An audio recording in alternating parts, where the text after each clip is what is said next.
Terima kasih Anda kembali bersama kami dalam dialog bersama dengan Badan Pusat Statistik. Kami mengangkat tema mengenai program pembelajaran sensus penduduk 2020. Tadi sebelum jeda kami sudah menyampaikan sebuah tayangan informasi terkait dengan penjelasan umum tentang program pembelajaran sensus penduduk 2020. Yang diantaranya menjelaskan akan ada 3 hal yang disampaikan, yaitu adalah konsep penduduk, kemudian juga pemeriksaan data penduduk dan verifikasi di lapangan. Lalu bagaimanakah konsep definisi penduduk itu? Inilah tayangannya.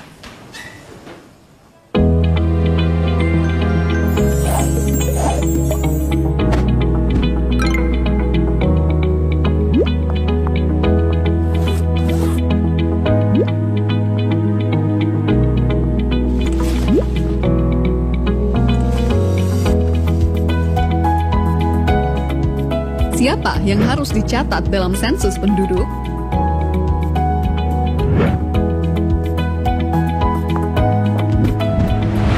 Seperti namanya, sensus penduduk mencatat seluruh penduduk di Indonesia, dari yang tua hingga yang muda,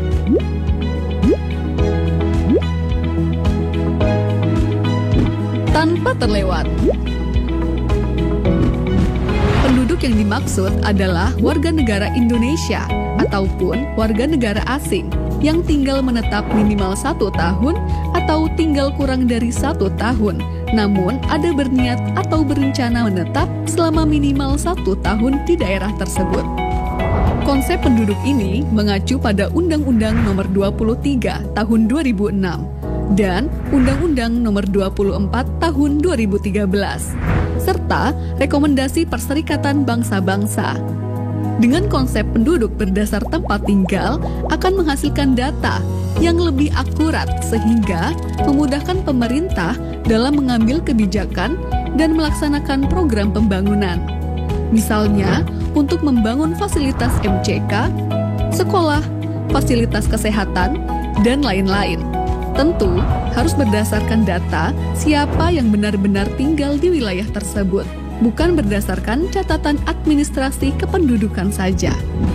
Ini Kania, lahir di kota Yogyakarta, tetapi telah menetap di kota Makassar selama 1 tahun. Maka Kania adalah penduduk kota Makassar. Ini Wida, KTP Karanganyar, tetapi telah menetap 7 bulan di kota Bandung dan berencana menetap untuk beberapa tahun ke depan. Maka, Wida adalah penduduk kota Bandung.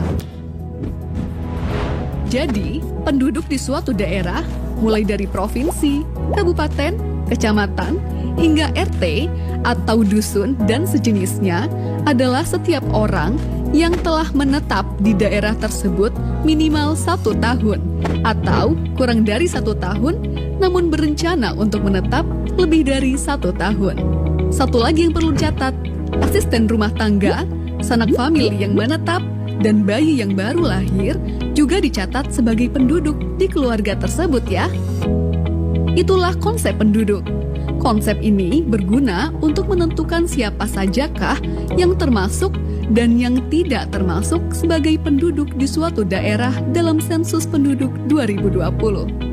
Lalu, bagaimanakah gambaran pelaksanaan sensus penduduk 2020? Sebagai gambaran, kegiatan lapangan sensus penduduk 2020 dimulai dengan koordinasi petugas sensus dengan ketua atau pengurus RT atau dusun dan yang sejenisnya, atau yang kita sebut sebagai Satuan Lingkungan Setempat atau SLS. Selanjutnya, petugas sensus bersama-sama dengan pengurus SLS melakukan pemeriksaan daftar penduduk.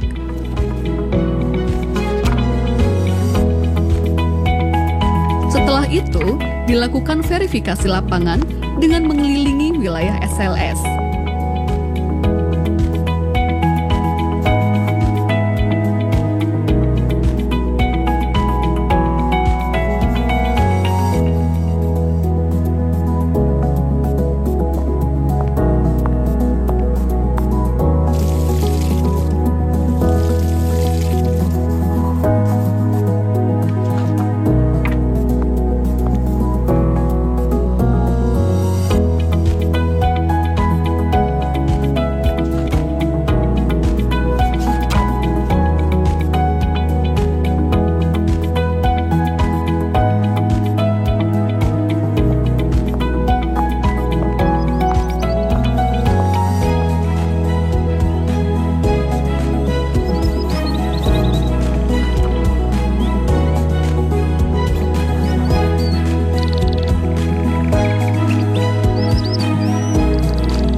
Nah, kita sudah mengetahui apa itu penduduk dan gambaran pelaksanaan sensus penduduk 2020.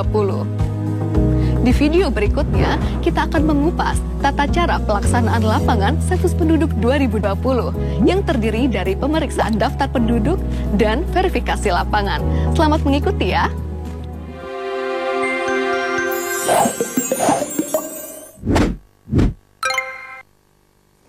Ya, saudara, dalam tayangan tadi sudah kita saksikan bersama konsep definisi penduduk, siapa-siapa saja nantinya akan didata oleh BPS.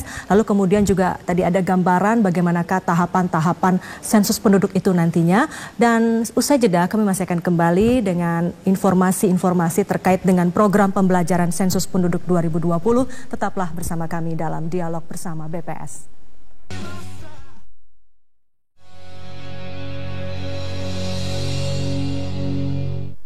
Ya, Anda kembali bersama kami dalam dialog bersama dengan Badan Pusat Statistik terkait dengan program pembelajaran sensus penduduk 2020. Dan kini saatnya kami akan hadirkan kepada Anda informasi lain terkait dengan program pembelajaran sensus penduduk 2020. Kali ini terkait dengan pemeriksaan daftar penduduk. Kita simak bersama.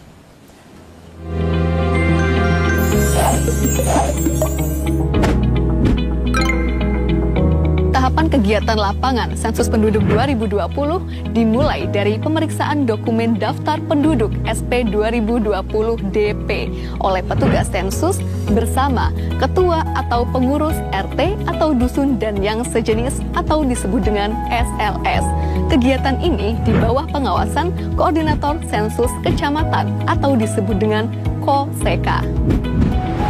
Selain menggunakan atribut lengkap, ketika turun ke lapangan, petugas sensus juga harus mengenakan pakaian berlengan panjang, menggunakan face shield, masker kain, dan membawa hand sanitizer, serta memperhatikan protokol kesehatan. Dokumen yang diperlukan pada tahapan ini adalah SP 2020 DP dan peta wilayah. Pastikan juga membawa alat tulis yang diperlukan di lapangan. Untuk memulai tahapan pemeriksaan DP, hubungi ketua atau pengurus RT atau dusun dan sejenisnya. Sepakati waktu dan mekanisme pemeriksaan DP. Apakah akan bertatap muka secara langsung atau melalui media telekomunikasi yang memungkinkan.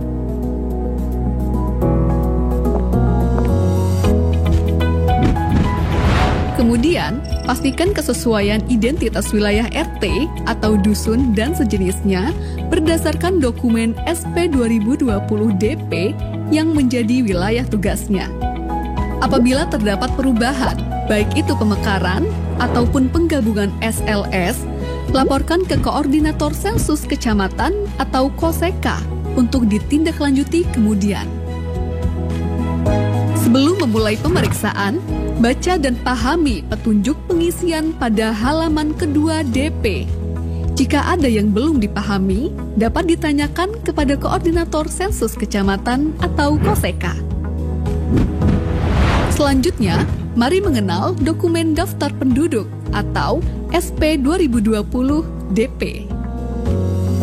SP 2020 DP adalah instrumen utama pada sensus penduduk 2020 yang berisikan nama-nama penduduk yang akan diperiksa keberadaannya oleh petugas sensus bersama dengan ketua SLS. Nama-nama penduduk yang ada di dokumen tersebut merupakan gabungan dari data administrasi kependudukan dan hasil kegiatan sensus penduduk online. Dokumen DP terdiri dari beberapa bagian sebagai berikut. Pertama, halaman depan yang terdiri dari blok 1, pengenalan tempat, blok 2, keterangan petugas, dan blok 3, catatan. Pada blok 1 terdapat kotak nama SLS atau non-SLS di lapangan yang berisi nama SLS sesuai dengan nama wilayah di lapangan. Rekap hasil pemeriksaan dan verifikasi lapangan diisi setelah blok 4A, 4B, dan 4C terisi semua. Kedua, petunjuk pengisian. Ketiga, blok 4A yang berisi daftar nama penduduk beserta keterangan individu lainnya pada suatu SLS yang akan dicek keberadaannya satu persatu oleh petugas sensus bersama ketua atau pengurus SLS. Di bagian bawah setiap halaman terdapat kolom rekap yang perlu diisikan untuk membantu pengisian total rekap yang terdapat pada halaman depan. Keempat, blok 4B yang berisikan nama-nama penduduk yang data individunya perlu dikonfirmasi. Data tersebut adalah jenis kelamin, tanggal lahir, atau NIK.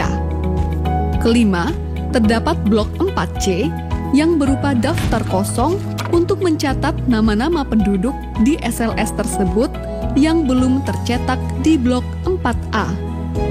Selanjutnya, blok 5 yang digunakan untuk mencatat penduduk pada DP yang dinyatakan meninggal.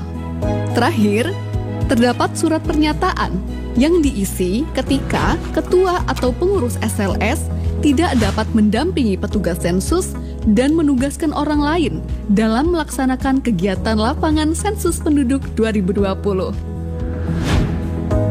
Untuk memperjelas pengisian, mari kita bicara tentang beberapa contoh kasus di lapangan terkait pemeriksaan DP. Pak Aji dan keluarga tercantum di dalam DP RT1.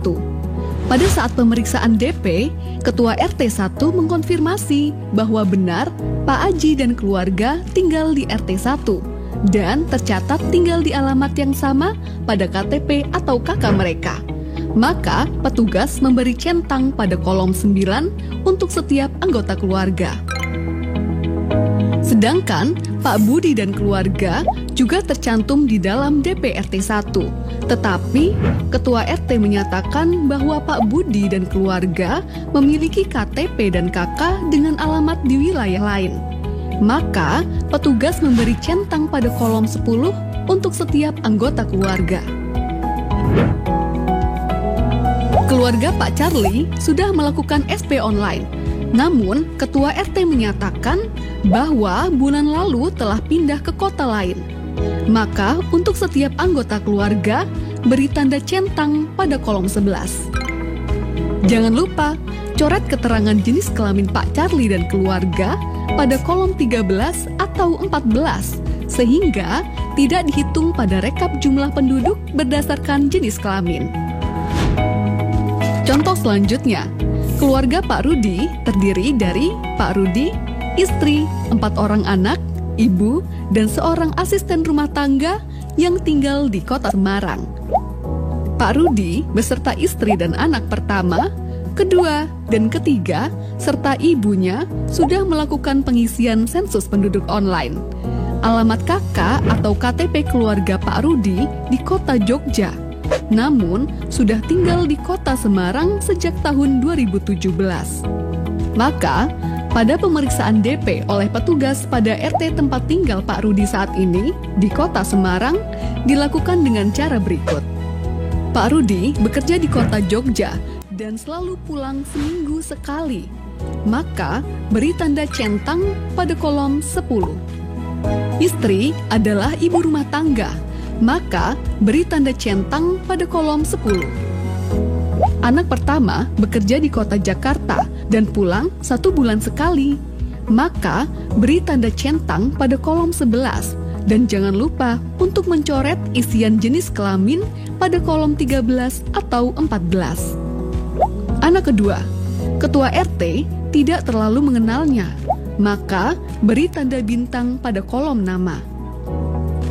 Anak ketiga bersekolah di SMP Kota Salatiga dan tinggal di asrama sekolah, maka beri tanda centang pada kolom 10. Setelah pemeriksaan anak ketiga, Ketua RT memberi informasi bahwa istri Pak Rudi baru melahirkan anak keempat. Namun, Ketua RT hanya mengetahui nama bayi tersebut.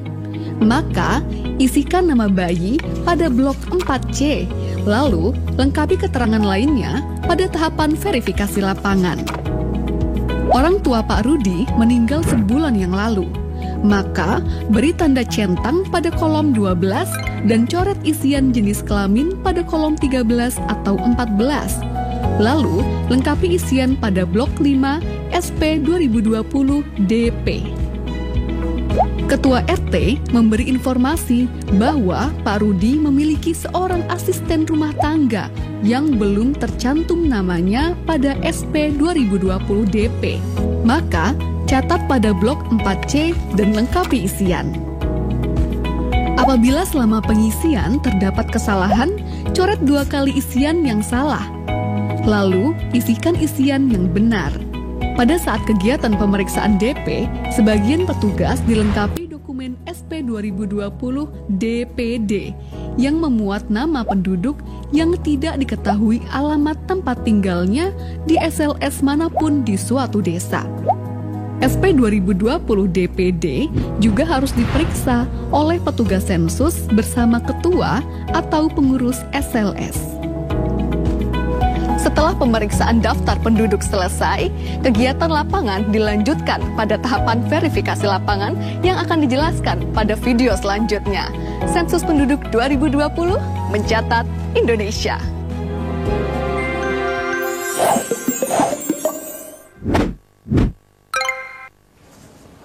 Ya, saudara, demikian tadi kita saksikan penjelasan mengenai pemeriksaan daftar penduduk yang dijelaskan secara detail sekali tadi, termasuk diantaranya misalnya dokumen-dokumen apa saja dan lembaran apa saja yang nantinya harus diisi pada saat sensus penduduk atau pendataan penduduk. Dan diantaranya tadi juga disampaikan contoh-contoh kasus yang kerap terjadi, termasuk misalnya apabila ada salah satu anggota keluarga yang tercantum dalam KK tapi sudah tidak lagi menetap di tempat yang sama atau menetap di luar dari daerah tersebut.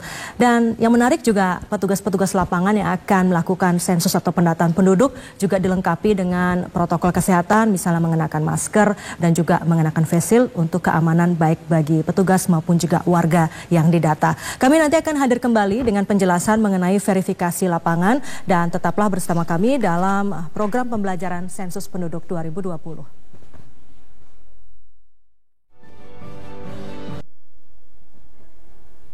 Terima kasih Anda masih bersama kami dalam dialog bersama Badan Pusat Statistik terkait dengan program pembelajaran Sensus Penduduk 2020. Tadi dalam tayangan sebelum ini kami sudah menayangkan mengenai apa itu konsep definisi penduduk, kemudian juga pemeriksaan daftar penduduk dan tahapan-tahapan yang dilakukannya, termasuk juga nantinya petugas lapangan akan melakukan verifikasi lapangan. Lalu bagaimanakah mekanisme dan proses saat petugas nantinya melakukan verifikasi lapangan? Kita simak bersama tayangan berikut ini.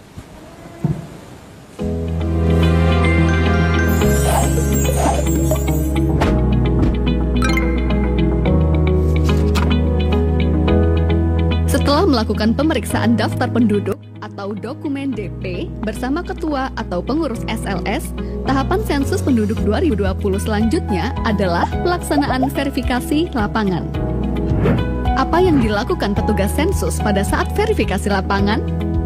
Pada tahapan ini, petugas sensus mengelilingi SLS dengan didampingi oleh ketua atau pengurus SLS untuk memastikan keberadaan seluruh penduduk yang tercatat di dalam daftar penduduk atau DP. Dalam tahapan verifikasi lapangan, petugas sensus membawa dokumen dan alat tulis sebagaimana pada saat pemeriksaan daftar penduduk. Dokumen tersebut meliputi: pertama, dokumen daftar penduduk atau SP 2020 DP dan daftar penduduk desa atau SP 2020 DPD yang sudah diperiksa. Kedua, peta wilayah sensus atau SP 2020 WS yang digunakan untuk penelusuran wilayah dan memastikan batasan-batasan wilayah SLS kepada ketua atau pengurus SLS atau warga yang ditunjuk.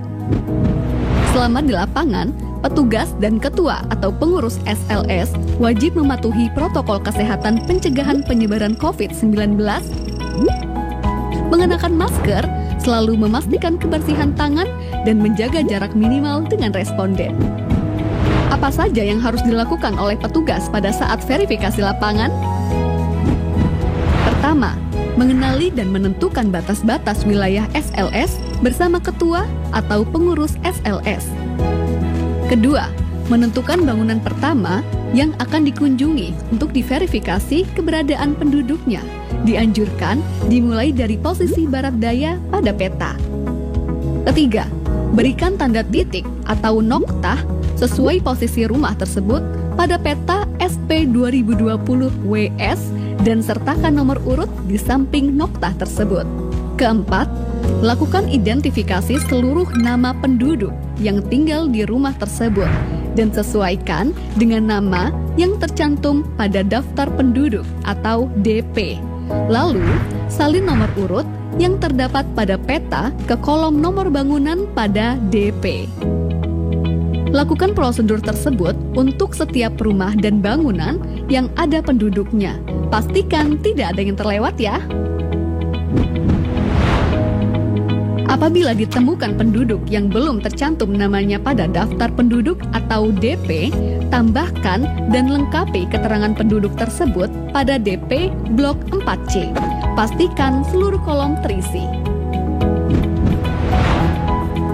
Untuk penduduk yang berstatus sudah sensus penduduk online, tetapi perlu konfirmasi, petugas sensus perlu menanyakan informasinya kepada ketua atau pengurus SLS dan menuliskannya di Blok 4B. Lengkapi isian rekapitulasi jumlah penduduk pada setiap halaman DP di Blok 4A dan 4C. Secara garis besar, kegiatan yang dilaksanakan oleh petugas sensus pada tahapan verifikasi lapangan yaitu 1. Penelusuran wilayah SLS. 2. Melakukan identifikasi setiap bangunan yang dihuni penduduk dan melaksanakan verifikasi penduduk yang tinggal di dalamnya. 3. Mencatatkan nama dan informasi penduduk yang ditemukan di wilayah SLS namun belum tercantum di DP. 4. Melaksanakan rekapitulasi jumlah penduduk hasil verifikasi lapangan. Sekian video pembelajaran Sensus Penduduk 2020. Karena cinta butuh pembuktian dan berpartisipasi dalam Sensus Penduduk 2020 merupakan salah satu bukti cinta kita pada Ibu Pertiwi. Selamat menjalankan tugas wahai abdi bangsa. Sensus Penduduk 2020 mencatat Indonesia.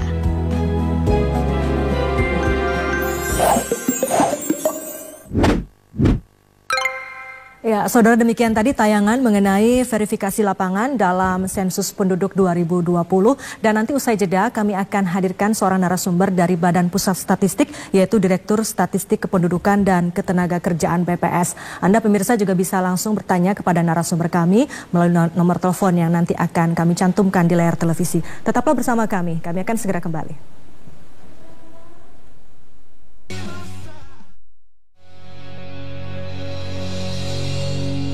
Terima kasih Anda kembali bersama kami dalam dialog bersama Badan Pusat Statistik terkait dengan program pembelajaran Sensus Penduduk 2020. Dan kini saya sudah bersama dengan narasumber dari BPS, yaitu Direktur Statistik Kependudukan dan Ketenagakerjaan Badan Pusat Statistik, Ibu Nurma Midayanti. Selamat sore Bu Nurma. Sore. Terima kasih Bu sudah hadir. Dan nanti Anda juga pemirsa bisa bertanya langsung kepada narasumber kami bersama Bu Nurma di nomor telepon 021 573 2269 atau bisa juga di 021 574 3812. Nah, sebelum itu saya bertanya terlebih dahulu ke Bu Nurma. Bu Nurma, ini pandemi COVID-19 seperti tadi disampaikan oleh Kepala BPS tentu tidak boleh menghambat proses sensus penduduk ini. Salah satunya pelatihan dilakukan secara daring, secara mandiri, seperti ditayangkan melalui media televisi seperti hari ini. Bagaimana Bu proses pembelajaran itu nantinya berlangsung dan kemudian apa yang membedakan tahun ini dengan proses pelatihan di periode-periode sebelumnya? Ya, terima kasih Mbak. Jadi sensus penduduk kita kali ini memang berbeda dengan sensus yang sebelumnya kan 10 tahun sekali sensus diadakan. 10 tahun sekali. Nah, 10 tahun, setiap 10 tahun sekali. Nah, kita di 2020 perencanaan kita memang sudah berbeda dengan yang lalu, yaitu pertama kita menggunakan data Dukcapil sebagai dasar. Kemudian moda pengumpulan datanya juga lebih dari satu macam gitu ya. Nah, terkait dengan kondisi COVID ini memang kita harus melakukan adaptasi ya, adaptasi terhadap kondisi yang ada. Salah satunya ini tentu adaptasi cepat ya Bu ya. Iya, awalnya pasti rencananya nggak seperti ini. Tidak, ya. kita bekerja keras untuk menyiapkan akhirnya pelaksanaan menjadi seperti ini. Jadi ketika COVID kita kan harus jaga jarak, ya nggak boleh berkerumun. Oleh karena itu tatap muka kan menjadi dibatasi, menjadi sumber penularan, sehingga kita melakukan cara jarak jauh. Nah, kita berjenjang. Terakhir ini petugas sensus secara mandiri kita latih. Pertama kami berikan berbagai macam materi, ya. Kemudian dipelajari, dan hari ini sore ini ada tayangan yang untuk memperjelas dari pembelajaran mereka secara mandiri. Betul. Nah, kemudian ini tayang di TVRI kan selama sampai tanggal 30 ya. Setiap hari mulai setiap hari ya. Sampai tanggal 30 setiap jam 16 seperti ini. Kemudian kita melakukan nanti ada semacam tes ya untuk mengetes pemahaman. Sampai sejauh mana petugas ini memahami, nanti kita lihat evaluasi yang nilainya mungkin tidak baik, itu nanti ada pendampingan yang lebih banyak dari di atasnya petugas sensus kan ada KOSEKA, Koordinator Sensus Kecamatan. Ada berapa petugas Bu yang akan terlibat dalam proses pendataan penduduk ini? Sekitar petugas sensusnya itu sendiri ada lebih dari 190.000 orang. Untuk seluruh Indonesia? Untuk seluruh Indonesia, KOSEKA itu ada 16 ribuan. 16 ribuan petugas, di mana satu orang KOSEKA itu membawahi 15 orang petugas. Baik, baik Bu. Sebelum kita bahas lebih jauh, sudah ada penelpon yang masuk. Kita akan sapa terlebih dahulu. Selamat sore. Ya, halo, selamat sore Bu. Iya, dengan Ibu siapa? Ibu siapa dan di mana Ibu? Saya dari Kota Sukabumi. Ya, iya Ibu. Ya. Dengan Bu siapa Bu? Maaf. Darliawati.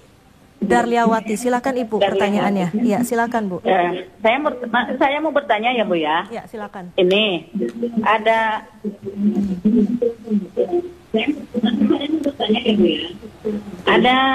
satu keluarga penduduk. Pertamanya dia tercatat di Kota Pandeglang. Ibu, volume televisinya boleh dikecilkan sedikit sehingga kami bisa menangkap dengan jelas suara Ibu di sini. Ya, sebentar ya. Ya. Ya. Bagaimana ada satu keluarga penduduk berasal dari Kota Pandeglang. Ya. Mereka tercatat semua di Kota Pandeglang sebelumnya. Dan satu keluarga itu suami istrinya udah mempunyai EKTP di Kota Pandeglang. Nah, mereka sekarang sudah tidak ada data kependudukannya di sana, Bu. Udah di sini semuanya, tapi di sini belum tercatat gitu. Gimana? Baik. Tapi suaminya asli Kota Sukabumi, tercatat di sini, tapi di kakak orang tua masih bergabung dengan kakak orang tuanya, kakak ibunya, dan statusnya belum menikah di sini. Gimana tuh, Bu? Baik, baik. Baik Ibu Darliawati. Kita akan jawab nanti. Terima kasih Bu pertanyaannya. Jelas nggak Bu pertanyaan jelas Bu. Sudah jelas kami terima. Jadi permintaan dari penduduk tersebut, bisakah mereka pindah ke sini? Bisakah pindah ke Sukabumi ya? Selesai disensus nanti di tahun 2020 September. Baik Ibu, nanti akan dijawab. Kita sapa dulu penelpon berikutnya. Ya, selamat sore Bu. Pak, selamat sore. Silakan. Halo, selamat sore. Iya Pak, silakan Pak. Dengan Bapak siapa dan di mana? Saya Sobarian. Ya, silakan Pak. Di mana Pak? Dari Bangka Belitung. Bangka Belitung. Ya, silakan Pak. Ini Bu, saya mau tanya nih. Kan kalau kita mau verifikasi nih, terus keluarganya itu terdapat COVID, ya positif COVID gitu, Pak. Gimana penanganannya gitu? Baik. Untuk verifikasinya. Cukup tuh, Mbak. Baik Pak. Itu saja Pak ya, nanti akan dijawab oleh Ibu Nurma. Terima kasih Bapak. Ya. Baik Bu Nurma, ini ada 2 pertanyaan dari Sukabumi dan dari Bangka Belitung. Silakan Ibu ditanggapi. Yang dari Sukabumi dahulu mungkin. Iya. Ibu Darliawati ya, Ibu terima Darliawati. kasih Ibu telah ikut menonton acara ini sehingga nanti Ibu siap ketika ada petugas datang. Dan kasus seperti ini juga mungkin nggak hanya terjadi di sini ya Bu ya, di banyak mana-mana. Ya. Tadi seperti saya sudah jelaskan bahwa sensus penduduk kali ini menggunakan data Dukcapil itu sebagai data dasar. Nah, data Dukcapil ini dikemas dalam daftar penduduk yang tadi sudah dijelaskan di materi. Nah, daftar penduduk ini satu daftar penduduk ada di satu satuan lingkungan setempat. Kok kita RT, satu RT itu daftar penduduk yang dimana mereka penduduk yang tercatat berdasarkan KK atau KTP. Ya, acuannya tetap ke KK kan atau ke KTP. Ya. Nah, kemudian daftar ini kan tadi dikonfirmasi, diverifikasi, baik kepada Pak RT maupun nanti langsung ke lapangan juga, verifikasi lapangan. Nah, kasus seperti yang tadi Bu Darliati sampaikan bahwa tadi suami istri sudah IKTP Pandeglang, tapi kakaknya, suaminya masih terdaftar di kartu keluarga orang tuanya di Sukabumi. Nah, dalam kondisi seperti ini si suami itu kan masih kakak di Sukabumi. Dia akan berada di daftar DP yang di Sukabumi.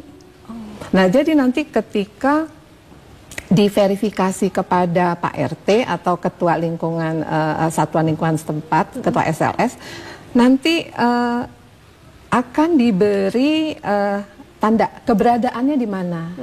Misalnya Pak suaminya ini Pak siapa di daftar penduduk yang di Sukabumi itu kan ada. Nah, nanti dicek, oh dia udah pindah. Nanti ada kolom yang dicek tadi seperti yang materi. Dia dicek di kolom pindah. Oh, gitu. Nah, berarti dia tidak tercatat di situ. Nah, sementara istrinya masih ada di kakak mana gitu. Nah, akan nanti disatukannya itu nanti ada mekanismenya sendiri. Baik. Jadi nanti akan ada mekanisme dan itu tentu para petugas sensus sudah memahami nanti akan seperti apa begitu ya Bu ya. Tapi apakah secara otomatis gitu dari hasil sensus memang nanti kami akan memberikan data balikan ke Dukcapil, tapi proses administrasi ini harus tetap dilakukan oleh penduduk ke kantor Dukcapil. Iya, artinya termasuk tadi pertanyaan untuk menjawab apakah bisa pindah gitu ya. Itu tentu juga harus diurus ke Dukcapil setempat. Ya, selanjutnya Ibu, ini pertanyaan dari Bangka Belitung. Apabila pada saat verifikasi lapangan, keluarga yang akan diverifikasi ternyata ada yang positif COVID-19, lalu apa yang harus dilakukan oleh petugas sensus? Ya, jadi tadi seperti dijelaskan petugas kami dibekali dengan protokol kesehatan dengan masker, sarung tangan, face shield dan sebagainya. Itu sebenarnya untuk menjamin bahwa petugas kami tidak menulari penduduk, penduduk pun tidak menulari petugas kami dengan juga menjaga jarak. Nah, jadi ketika satu keluarga itu terkena COVID, mungkin kita bisa memverifikasinya kepada ketua SLS, ya, atau misalnya melalui telepon, ya bisa juga. Yang jelas ini harus tidak ada bertemu langsung kalau memang itu sudah diketahui terkena COVID. Iya, baik. Terakhir Bu Nurma, apa yang bisa disampaikan kepada pemirsa TVRI terkait dengan sensus penduduk 2020 ini? Ya, jadi Bapak dan Ibu di seluruh Indonesia, penduduk Indonesia, bahwa sensus penduduk itu merupakan pencatatan penduduk. Jadi tujuannya untuk penyediaan jumlah penduduk, komposisi, distribusi, dan karakteristik penduduk menuju satu data kependudukan. Nah, penduduk akan dicatat di mana biasa mereka tinggal. Nah, kemudian karena seluruh penduduk mulai dari 0 tahun ya, anak-anak, balita, anak-anak, remaja, dewasa sampai lansia, tentunya kebutuhan mereka kan berbeda-beda. Kalau kita sudah bisa mengidentifikasi di wilayah ini ada berapa bayi, ada berapa balita, ada berapa lansia, nah perencanaan ke depan menjadi lebih mudah supaya tepat sasaran. Betul. Nah, karenanya kalau ibaratnya kami tidak ingin satupun penduduk tertinggal untuk dicatat, karena ini akan menentukan perencanaan ke depan oleh pemerintah sesuai kebutuhan untuk masyarakat. Jadi itu yang akan menjadi tujuan akhirnya, satu data kependudukan yang ini juga sangat serius diperhatikan oleh Presiden Jokowi. Betul. Begitu ya Bu ya, karena untuk perencanaan pembangunan ke depannya. Saudara, demikian perbincangan kami dan tentu saja terima kasih Ibu Nurma Midayanti sudah berbincang bersama kami sore hari ini. Dan saudara, demikian perbincangan dan juga dialog bersama dengan Badan Pusat Statistik. Saya Herdina Suherdi, pamit undur diri. Terima kasih, selamat sore dan sampai jumpa.